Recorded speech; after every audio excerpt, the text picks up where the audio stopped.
Hello, my name is Helena Bassil-Morozow, and I'm the Program Leader for MA in Digital Media and Content Creation here at Glasgow Caledonian University. Glasgow Caledonian University is one of the top modern universities in the UK. Here, at the Department of Media and Journalism, we're offering you an exciting opportunity to join our new postgraduate program, MA in Digital Media and Content Creation. The program is a carefully curated combination of practical skills and theoretical knowledge to prepare you for a range of content creation roles. This course has been designed to prepare our students for the surge in jobs in digital media and content creation. It combines the latest research in this field with practical experience of video making, subscription media planning, and podcast creation. You will gain experience of digital project organization and design, as well as learn a range of important skills such as pitching, leadership, teamwork, ethical decision-making, and data analytics. You will study key aspects of the media industries, the changes and platforms that have emerged from digitalization, and how content is created across different media. In addition, the course will provide you with a detailed understanding of the global media landscape. Importantly, the course will give you an understanding of creativity and storytelling within all forms of media. In particular, it will focus on how content creation, narrative and media audiences interact in contemporary media environments. You will learn how stories are constructed across digital media platforms and how multimedia is understood by audiences. This course will prepare you for a range of careers where digital media and content creation skills are increasingly highly valued, and you will benefit from the year-on-year growing market demand. You could be working across a range of sectors such as media and public relations, marketing, communications, television and broadcast, social media, journalism, business and editorial, and writing jobs.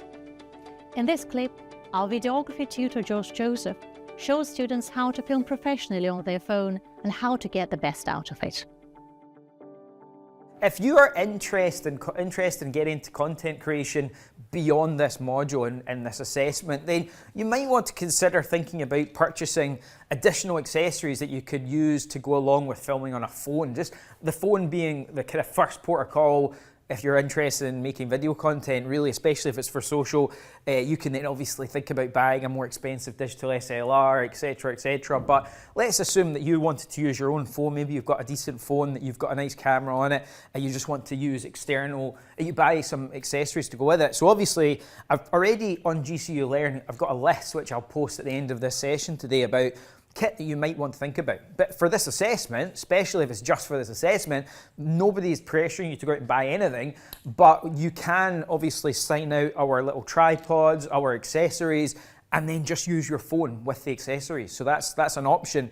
The next option, of course, is that if you're not comfortable using your own phone, just use our phones as well. So you can sign out our phone with your partner and the accessories and all the rest of it. But like I say, if you are interested in content creation beyond this room, thinking about tripods, you know, a lightweight tripod to start with for a phone's perfect. Thinking about, oh, actually, how do I connect? Let me see if I've got my, I don't know what I've done with my, there it is. How do I connect that tripod and my phone together? You'll need something similar to this. You know, there are thousands of other options out there. So you've got what you call a cage. So what I'm going to get you all to do is take your tripods out, put this up like so, and then what you're going to do as well is this cage fastens onto the tripod. So you'll notice you've got a little wheel, this lock here that should be pointing up to the ceiling, and then the other end you've got little holes, and you could just slot the hole and sort of press it into the tripod, and once you've done that, just screw it in using the little grey wheel to secure it. So just so something that will look like this. All right, so that's something that we want to think about today. Is thinking about the tripod, thinking about how we get the phone onto the tripod. And like I say, if you're thinking about getting into content creation, investing in kit like this is a good starting point, really. I think the cage, you could get them for like 20 quid. You could get the tripod for £30. So you can see, compared to buying a digital SLR that costs thousands of pounds, this is a good starting point, especially if you've got a decent phone. So it's the tripod that you're putting that onto. I'll give you a couple minutes to do that. I'll give you a hand as well. So you can put that grip away just now anyway, and I'll take that key. Not yet, not yet. It will be in a sec. Nice.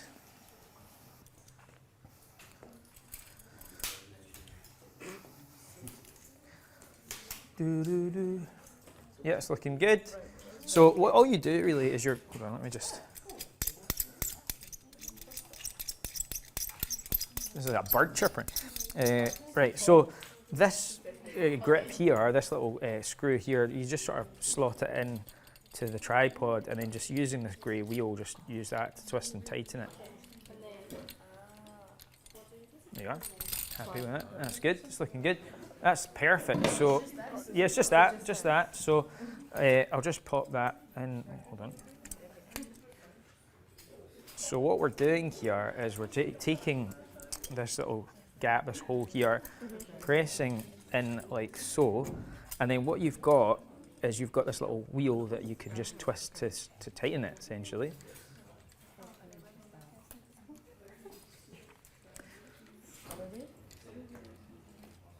So it's just one option for you, really. So we've got the tripod, we've got the cage, right? And I think already I've seen a few of you have got exactly what we're going to do next. Now, you can use your own phone or you can use the university phone. I think for the purposes of this class, we're all singing from the same hymn sheet. I think we're going to use the phone that's provided. Now, you'll notice that you've got a small bag that says PA on it with a number. Now that PA stands for phone accessories, right? So that's one bag, but you've also got the other bag which has the phone in it. Now the phone should just switch on. It might already be on. And the password, as you remember from last year, is MJ, standing for Media Journalism, MJ iPhone. So hopefully that gets you into the phone, right? So MJ iPhone. Now I'm going to just secure the phone into this cage. Just be aware that you're not pressing the buttons in any way when you secure it. So you sort of place the phone into the center of the cage, and then using that lock, this wheel here at the top, you should just be able to twist and secure that phone like so, all right? And that's it. All right, so I can ask you all to do that with our phones. I should say as well, you get a much nicer angle if the lens is at the well, it should be your sort of top left, but if you're looking at my phone, that's top right. So the lenses should be at the top of this cage as opposed to underneath at the bottom, because it's a nicer eye line really that you get. So just let you deal with that.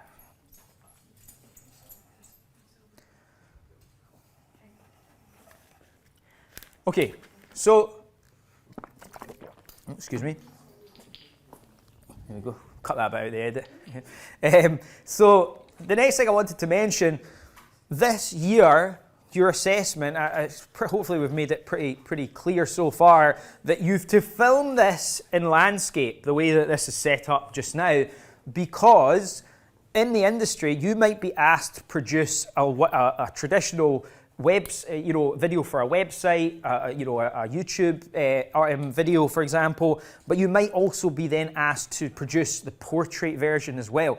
Now, I'll explain this a bit better in a second, but you cannot really turn a portrait video, so if it looked something like this, right, you can't really turn a portrait a portrait video, into a landscape shot. It doesn't really work, but you can reproduce a landscape video and then edit it into portrait, and you'll need to take my word on that and I'll be able to explain that visually in a minute. But certainly you might be asked, if you worked for a marketing agency, you might be asked to make something specifically for TikTok or specifically for socials, and therefore you could film it something like that, and as you can see you can flip it out. But just as one last reminder, for this assessment we want you to film it this way, because in real life you'd probably be asked to produce both. You know, you'd be asked to do a video in landscape and in portrait. We're being very nice to you this year and only asking for one edit, which is in portrait. So, and that's a skill within itself, which is quite a new skill to a lot of video. There's actually a lot of videographers out there and content creators that have been in the industry for decades and have shot this way all their lives, and then they've been asked to make videos like this and they hate it. So it's actually a skill that a lot of videographers have had to adapt to in the last couple of years to really work out how you can do that effectively, and most people get it, and especially younger videographers I'm working with that are you know, starting out, they actually would prefer to shoot in portrait actually, so it's quite interesting. Anyway, I digress. So the next thing we want to talk about, remember, is achieving good quality sound. And I don't know who it was, but somebody actually, I've only had one question in the Padlet so far, which I take that to be quite a compliment, that nobody's asking me questions. It's just one question, and that is, do we need to use external microphones for this assessment? And the answer is yes, really. You know, we want you to use external microphones. It just sounds so much better, it's more professional, and it's what you would do in industry. You do get now and again somebody with a phone without a microphone, but it's very, even vloggers that don't really care about content creation for the sake of you know, they're not caring about the technical component, they just care about getting their message out there. But even a vlogger would have a microphone, something similar to what we're about to use in a second. So what I'm going to get you to do is, in the phone accessory kit, you might have a pouch like this, but certainly you should find, if the pouch isn't there, you should find these two squares, right? This is our Rode wireless microphones that we're going to use, and they're just brilliant. They just work, you know. I've not had, well, sometimes they run out of battery, which is, you know, obvious that you need to charge it up, but they just work. And I'll just hold these there for the camera for Craig. But anyway, so the Rode, this is what we're using this year.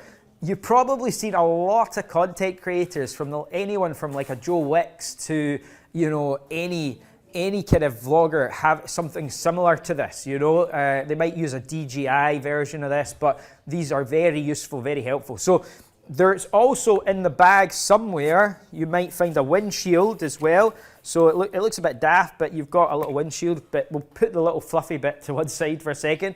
Can I ask you, you'll notice on the Rode box that you've got a plain sort of black shiny box, which is the microphone itself, right? So can I ask you, we could do it with both of them actually, but press and hold that button that's at the bottom, just that one that's underneath on the bottom of that microphone. It's got a big circle. You press and hold, and it should just light up, and it will go. Eventually, it takes a couple of seconds. The two lights, the blue lights, should just appear. If it doesn't work after a couple of seconds, after say 10 seconds, it's probably out of battery. So let's hope that doesn't happen. It should work. Let's have a look. Oh, let's see. Right. So I'll click and hold. There you go. Oh, thanks. No worries. Yeah, that's on. That's already on, so that's good. Right, so this is the microphone, obviously. The other box, I'll just get you to put that to one side for a second, right? Just put the other box to one side. This microphone, it's you know, videographers will use it in so many different ways. You'll have seen, I've got to be careful because I've already got a microphone clipped in, but what I like to do is try and hide this horrible shiny box, because it is a bit ugly really. So what I like to do, and Craig, I hope I'm not disturbing your microphone really, but I like to hide the mic by just sort of clipping it, the shiny bit sort of behind, you know, onto the person's chest or whatever, and then you can just see the little Rode sign there, and that's better than having this big massive box in your face. But if you do have it in the shot, it's not the end of the world for a social media piece, but it would be a bit more ugly if it was for a TV production or a film or that sort of thing. So I'm going to just take this off. Sorry, Craig, I hope that's not too bad. The other way you can use it, of course, you see this in social. I would not like to see it on TV per se, but on social, you just get people holding it like this, which is completely fine as well, okay? The next thing I want to mention though is if you go outside, these do pick up a lot of wind sound because it's what you call an omnidirectional microphone, which means it's picking up 360 degrees, and it's actually not the best for outdoors, right? So what you would want to do is use a windshield, right? And it looks a bit ugly, I'll be honest, but what you've got is you should notice that it's got like sort of two white dots on the windshield itself, and what you're doing is aligning the two white dots with the two black sort of grooves that are on the road box itself. So what I want you to do, and don't worry, if you can't find it, don't stress about it. Some of them already be on there already. What you do is you sort of align the grooves there and just push it in, and then screw it round. It's almost like a screwdriver, a screw, and you're just sort of screwing it in, and it just sort of looks something like this, right? If you're struggling, I'll give you a hand. As I say, it doesn't look the best, but it works. MA in Digital Media and Content Creation is an exciting course which looks in detail at several media sectors and how they work, and how people can use multimedia to create different meanings across the digital media industries. Apart from varied practical expertise and knowledge of theory, through our varied assessments, you will acquire a range of invaluable soft skills, such as pitching a product, completing a project as part of a group, assessing risks for a practical task, developing resilience and compassion, and understanding how media influences people. We would love to see you on campus at GCU and to share our knowledge of media and content creation with you.